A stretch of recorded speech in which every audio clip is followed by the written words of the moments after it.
What's going on? What's going on to my champs all around the world? It's your boy Champ Jones coming again. I promise y'all another episode of the Champ Speaks, and here we are again with a exciting episode, something that's necessary, some clarity, some motivation, all of the above, positivity, and we're gonna get into it. I got a special guest in the building, my creator, my pops. You know what I'm trying to say? I'm gonna let him introduce himself and give a little bit of his background and so y'all can get a gist of where he coming from and the area he grew up in.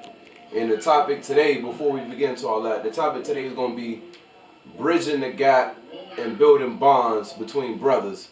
And brothers, what I mean by brothers, not necessarily blood, but our brothers. You know what I'm trying to say? Those that live in the same circumstances, those that look like us, African American, Latino, Hispanic males, and the things that we can do in our communities to make it easier for us to get along, build, vibe, and make some positive changes that we're gonna need for our next generations, man. It's been centuries and decades of us fighting against a common enemy. It's been decades of us struggling, decades of us being revolutionary. So now we need to set a trend and a normalization of us coming together and building and strengthening bonds that we know is already there. You understand what I'm saying? So, what's good, Pops? What's up, Champ Jones? Chilling, man, chilling, man. First of all, thank you. Appreciate you for coming. You know No what I'm trying problem to at say? all. Let's get into it. Firstly, I want you to tell the people, where you from, where you was raised, where you grew up at, and a little bit about your upcoming. Tyrone Bynum Sr. I grew up out the way. All right, before I let you continue, a lot of my viewers may not be caught up to what out the way is, so I'm gonna need you to explain where out the way is and what is Out the out the way. way is more towards West Rock. It's a community with low housing, a community of a lot of single parents, a community that's stuck together, a community that raised one another. That's something we don't have today. A community that made me the person that I am today. And what city is this? This is New Haven, Connecticut. And what year were you born? 1966, June 1st. Alright, so if you was born in '66, it's safe to say that your prime years of sponging information and knowledge and observation was the '70s. 70s, 80s.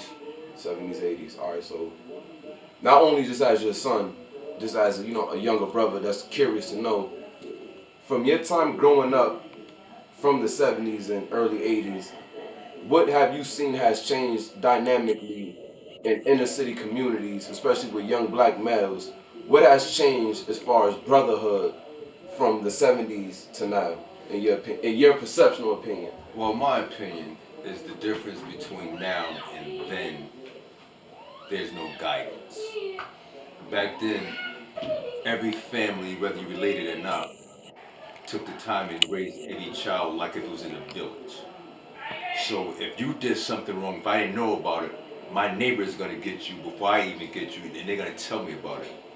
Today's society with the young generation, why we so disconnected, is that today the young generation, one, in my opinion, they think they know it all. The difference to me is that the young generation have no connection, but they have knowledge of the new technology, something that the old generation doesn't have. Mm. So if we can combine what they know and what we try to let them know what we've been through, then that brotherhood between generations could reconnect. Mm. But until then, someone had to start the foundation for that to grow. I respect that, Father, man. So let me ask you this: what you think is one of the biggest driving forces that keeps young black males and older black males between 15, I can even say 5 to 20 years age difference? What's the driving force that's continuing to keep them separated in so many ways? I don't want to make it a fact like that's the case, like it's all. But we have cases to where we have younger black men that need older males to guide, and we need and there's Well, older males who can't wait to play a role and to help shape younger dudes. So it's like, what's the miscommunication you think that's coming in between all of them? Well, I think it all begins because, like, the miscommunication is one. The older male shouldn't have to wait. When you see a young black man or Latino, doesn't matter, off track, you should already step in. It doesn't matter your race or if you know that person or not. See, that's the problem with us today. We don't love one another like we should. We always say, well, the white man did it. No, we separated ourselves. Everyone now has different groups that separate us. Like, far prime example with religion. Religion separate us. I know I'm getting off track. Religion separate us. And for an older man, prime example, I'm gonna use you for example, me and you. Mm-hmm. If I see you doing something wrong, instead of me turning my head, I should approach you and say, look, young brother, I understand where you're coming from, but let me tell you my experience. Maybe my experience in life can help you get to where you need to go. Mm. And there's some things I may not know that you can share with me. So we can learn from each other to build that foundation back up. Mm. So let me ask you this. From, in your opinion, what you see amongst just the younger crowd, and I'm gonna say since you 50s, 60s age in that generation, those 30s, 20s and teens, in your opinion, what can we do as the youth, as far as black males and Latino males in inner city communities, what can we do to build and strengthen brotherhood? We one have to put aside our male ego. That's number one. See, we so caught up in this monetary world that we forget about brotherhood. If we take the time, excuse me, if we take the time and get to know ourselves, everything starts with self. When you find out who you are as an individual, then the love is going to spread because we don't take the time to get to know ourselves. We so focused on judging one another. So once we stop judging one another and focus on ourselves, because you got to understand something, each individual is so powerful, but they don't take the time to realize how powerful they are. So they're quick to use every other thing as an excuse why they can't grow, why they can't do that, why they can't do certain things. And that's was one of the big reasons that hold us back and keep us so divided because we don't take the time to know each other, know ourselves. Mm. So basically, what you're saying is we can't love each other until we love You ourselves. gotta love yourself first. How I'm gonna love you and I don't love me? That don't even sound right. So I'm right there. I'm spreading fake. I'm spreading fake love. Everything starts with you. Even let me give you a prime example of this, son. Last week, my wife said to me, she said, "Babe, you know what? The 33 years I've been with you, I've never heard you call someone when you have problems." I said, "You never will." She said, "Why is that?"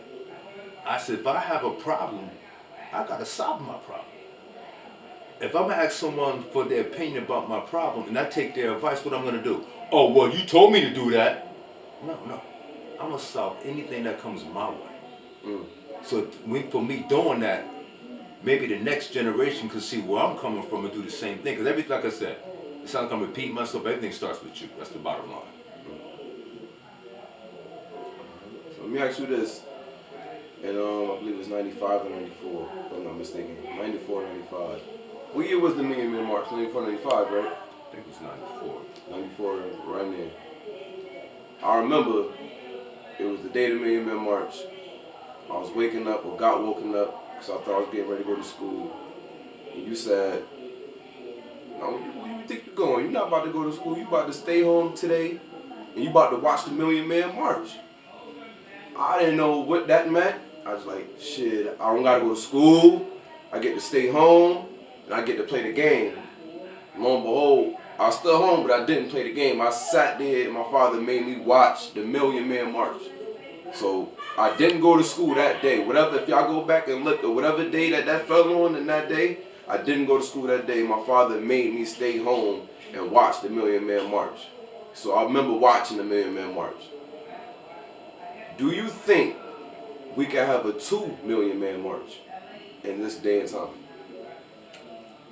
I think we could, but the thing is, who would be the leader? See, we don't have leaders like we used to do, like we used to have. Everyone that want to be the leader, they're not doing it for the right reason. They're doing it for political Publicity. publicity stunt. You know, make themselves look good. So it's not for everybody. It's basically for them. Mm. And just like with most of the men that went to this Million Man March, did they go just to say they went, or did they really go to make a change? Because if they went to go make a change, I haven't seen the change yet. Mm. So that's why it's important, if you're going to get involved in something like a Million Man March, change had to be made. It just can't be for that one day, then everybody go their separate. So, oh yeah, I went. You went just to say you went. But what changes have you made since then? All right, so I get that. But do you think we have enough bond together as men to have a two? Even with that said, do you think we still can have the will to have a? Can you see it happening? Can you see it even with all that what you said? Can you see 2 million men coming together and marching in DC? I'm never gonna doubt my brothers. We can do anything. I love that answer. And the thing about what us, when we get together, it's not only a beautiful thing, it's a powerful thing. Mm. It's like the whole world just stops that day and say, damn, all these niggas came together. What are they up to? Why can't we just enjoy that day and say we about to make change? So yes, I think it could happen, and I hope it do happen, and I hope I could be a part of it, you could be a part of it, and my little man could be a part of it. Something that we can cherish for the rest of our life. Said we about to make this change. I'm gonna ask you 2 more questions, Pops, man. One I'm gonna say for the last, but 2 I'm curious on. One, how does music play a role into how